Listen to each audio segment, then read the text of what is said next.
Do you enjoy gardening or growing plants? Yes, I find gardening quite enjoyable. There's a certain satisfaction in nurturing something from a small seed or cutting into a thriving plant. Although I don't have a large garden, I do keep a few potted plants on my balcony. It's a relaxing hobby and adds a touch of nature to my living space. Have you ever grown any plants or vegetables? Yes, I have tried growing a few things. I've had some success with herbs like basil and mint in small pots. I also attempted to grow tomatoes once, but the Kerala climate presented some challenges. It was a learning experience, and I appreciate the effort involved in producing even a small harvest. Do many people in your country enjoy gardening? I believe gardening is quite popular in India, particularly in more rural areas where people have larger spaces. Even in cities like Bengaluru, you see many homes with small gardens or potted plants. There's a strong connection to nature and a tradition of growing one's own food or flowers, although space limitations can be a factor for some. What are the benefits of having a garden? I think there are several benefits. Firstly, it's a great way to connect with nature and can be very therapeutic. It also beautifies our surroundings and can improve air quality. For those who grow vegetables or herbs, it provides fresh, homegrown produce, which can be very rewarding and healthy. Would you like to have a bigger garden in the future? Yes, I definitely would. If I had more space, I would love to cultivate a more diverse range of plants, perhaps some fruit trees and a larger vegetable patch. It would be wonderful to have a bigger green space to relax in and to be more self-sufficient in terms of fresh produce.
The person who immediately comes to mind when I think about someone who truly enjoys growing plants is my aunt, Mihiraa.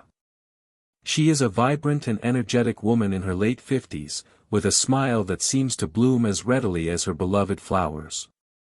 Mihiraa isn't a professional gardener or someone who relies on her plants for sustenance, rather, it's a deep-seated passion, an intrinsic part of who she is. Mihiraa's enjoyment of growing plants stems from a multitude of interconnected reasons. Firstly, there's the sheer joy she derives from nurturing life. She speaks of the tiny seeds or fragile saplings with such affection, almost as if they were her own children. Witnessing their gradual transformation from something small and seemingly insignificant into lush, vibrant greenery or bearing colorful blossoms and delicious fruits fills her with an immense sense of satisfaction and wonder. It's a tangible connection to the natural world, a process she actively participates in and observes with unwavering fascination. Secondly, gardening for Mihiraa is a deeply therapeutic and meditative activity. She often describes her time spent tending to her plants as her happy place. The simple acts of watering, weeding, pruning, and even just observing the intricate details of a leaf or the delicate unfurling of a petal seem to ground her and wash away the stresses of daily life. There's a quiet rhythm to gardening, a connection to the earth that brings her a profound sense of peace and tranquility. In our often fast-paced and technology-driven world, her garden is her sanctuary, a place where she can slow down and reconnect with something real and organic. Furthermore, Mihiraa possesses a genuine appreciation for the beauty and diversity that plants bring into her life. Her garden is a riot of colors and textures, a living tapestry that changes with the seasons. She cultivates a wide variety of flowering plants, from the flamboyant hibiscus and delicate orchids to the fragrant jasmine and cheerful marigolds. Each bloom is a source of delight for her, and she often brings bouquets indoors to brighten up her home and share their beauty with visitors. Beyond aesthetics, she also grows a selection of herbs and vegetables, taking immense pride in harvesting her own fresh ingredients for cooking. There's a unique satisfaction for her in knowing exactly where her food comes from and the care that has gone into its growth. Mihiraa cultivates her green haven in several locations around her home. She has a sprawling flower garden that wraps around the front and sides of her house, a vibrant display that is often admired by passers-by in our neighborhood here in Bengaluru. This outdoor space receives ample sunlight and allows her to grow a wide array of sun-loving plants. In addition to this, she has a charming little balcony that she has transformed into a miniature urban jungle. Here, in pots and hanging baskets, she grows more delicate plants, herbs that thrive in partial shade, and even a few dwarf fruit trees. Finally, she has a small patch of land at the back of her house dedicated to her vegetable and herb garden, carefully sectioned off and meticulously tended. Each space is thoughtfully designed to cater to the specific needs of the plants she cultivates, reflecting her deep understanding and care for them. In conclusion, Mihiraa's love for growing plants is a testament to the profound connection humans can have with nature. It brings her joy through nurturing life, provides therapeutic solace, allows her to appreciate beauty and diversity, and even provides her with fresh produce. Her gardens, in their various forms around her home, are a vibrant reflection of her passion and a source of beauty and life for all who encounter them. How can urban areas benefit from increased tree planting and green spaces? Urban areas can significantly benefit from increased tree planting and green spaces in multiple ways. Firstly, trees improve air quality by absorbing pollutants like carbon dioxide, sulfur dioxide, and particulate matter, which are common in cities due to vehicle emissions and industrial activity. This leads to better respiratory health for residents, reducing diseases such as asthma. Secondly, green spaces help regulate urban temperatures by providing shade and releasing moisture into the air, counteracting the heat island effect caused by concrete and asphalt. This makes cities more livable during extreme heat waves. Beyond environmental benefits, urban greenery enhances mental well-being. Studies show that access to parks and tree-lined streets reduces stress and promotes physical activity, which combats sedentary lifestyles. Economically, properties near green spaces often have higher values, attracting businesses and tourism. For example, cities like Singapore have integrated vertical gardens and rooftop parks into urban planning, making them more attractive to investors and residents alike.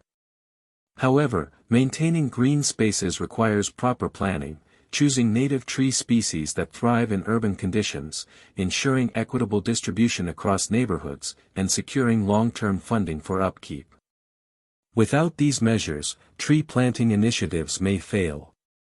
Overall, integrating nature into cities is not just an environmental necessity but also a social and economic investment that improves quality of life. What role should governments play in promoting afforestation? Governments play a crucial role in promoting afforestation through policymaking, funding, and public awareness campaigns. One key responsibility is enacting laws that protect existing forests while incentivizing reforestation. For instance, tax breaks or subsidies for companies that participate in tree planting initiatives can encourage corporate involvement. Additionally, governments should enforce penalties for illegal deforestation to deter harmful practices. Public funding is equally important. National afforestation programs, like India's Green India Mission, allocate resources to plant millions of trees annually. Such initiatives require collaboration with local communities to ensure trees are planted in suitable areas and maintained properly.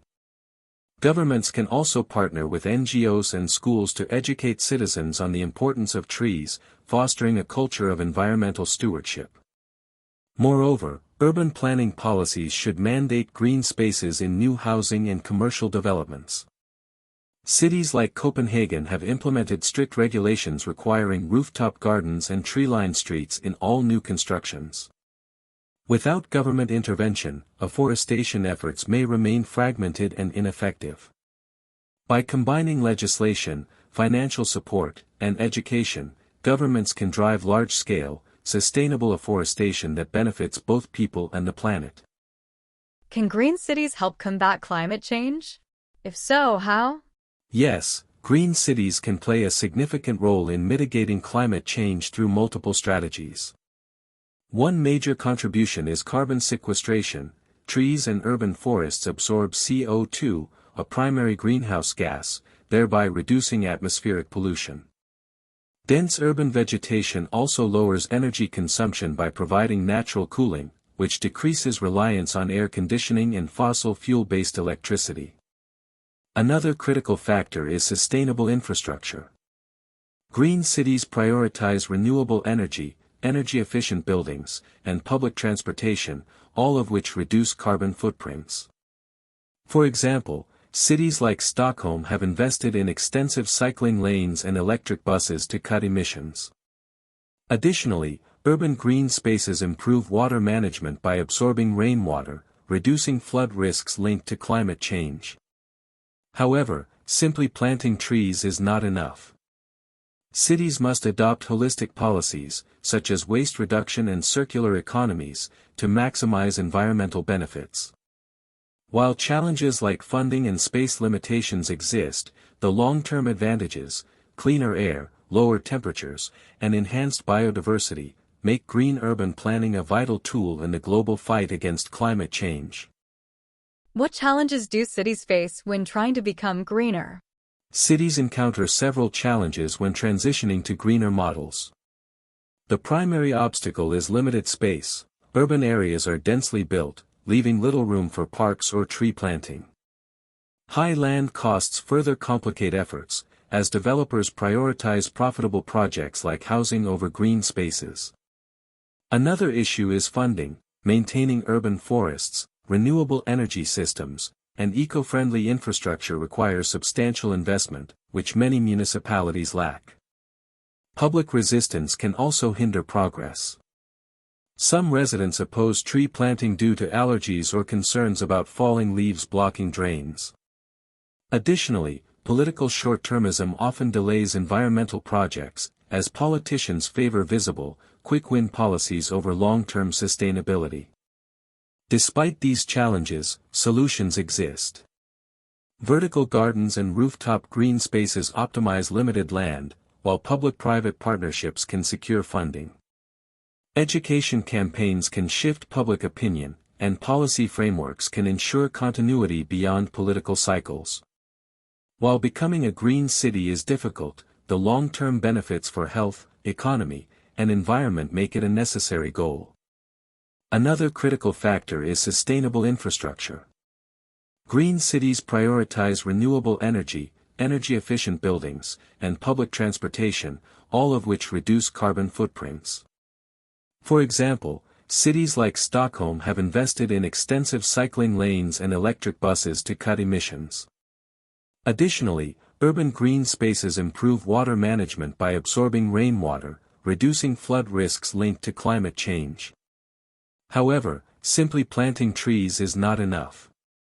Cities must adopt holistic policies, such as waste reduction and circular economies, to maximize environmental benefits. While challenges like funding and space limitations exist, the long-term advantages, cleaner air, lower temperatures, and enhanced biodiversity, make green urban planning a vital tool in the global fight against climate change. How can individuals contribute to making their cities greener? Individuals can contribute to greener cities through daily actions and community involvement. One simple yet impactful step is planting trees in gardens or supporting local tree planting initiatives.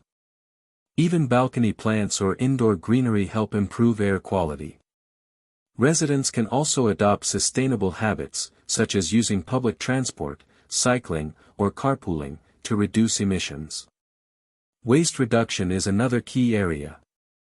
Recycling, composting, and avoiding single-use plastics decrease landfill burdens and pollution. Volunteering for urban cleanup drives or advocating for green policies, such as more parks or bike lanes, can amplify individual efforts. Collective action is equally important. Joining environmental groups or petitioning local governments for greener infrastructure ensures systemic change. For example, community-led urban gardens, like those in Berlin, provide fresh produce while enhancing biodiversity. While individual actions may seem small, widespread participation creates a significant cumulative impact, fostering healthier, more sustainable cities.